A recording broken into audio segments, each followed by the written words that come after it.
Έξυπνη συσκευή για εφέδρους και για όσους ασχολούνται με την επιβίωση. Power bank στα 5V έξοδο, ένα μικρό booster,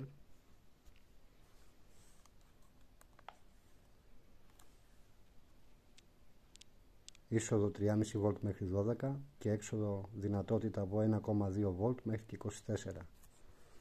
Έξοδος για κινητά, κουμπάκι on-off,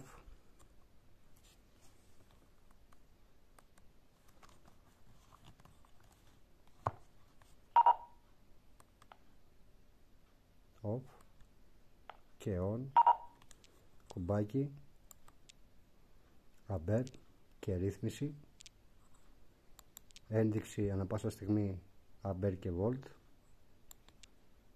λειτουργία volt, ρύθμιση χειροκίνητα από 1V μέχρι και 24. Εμείς θα το αφήσουμε 13,7 που φορτίζουν τα δυναμό αυτοκινήτων εκεί, έτσι.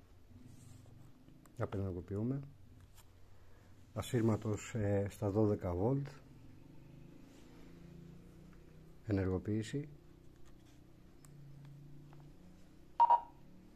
Ο ασύρματος δουλεύει, 12V ασύρματος από ένα power bank στα 5V, με μία έξυπνη συσκευή, με ένα booster πανάλαφρο, δεν ζυγίζει πάνω από 30 γραμμάρια, για όλα τα Berking, για όλα τα σακίδια μάχης, για να μπορεί ο έφεδρος ανά πάσα στιγμή να φορτίσει από έναν φακό με USB, που μπορεί να το κάνουν όλα τα power bank, αλλά μπορεί να θέσει σε λειτουργία ανά πάσα στιγμή ανάγκη σε έναν ασύρματο στα 12V, να ρυθμίσει και να φορτίσει θερμικές κάμερες των 9V και να κάνει τα πάντα με ένα power bank.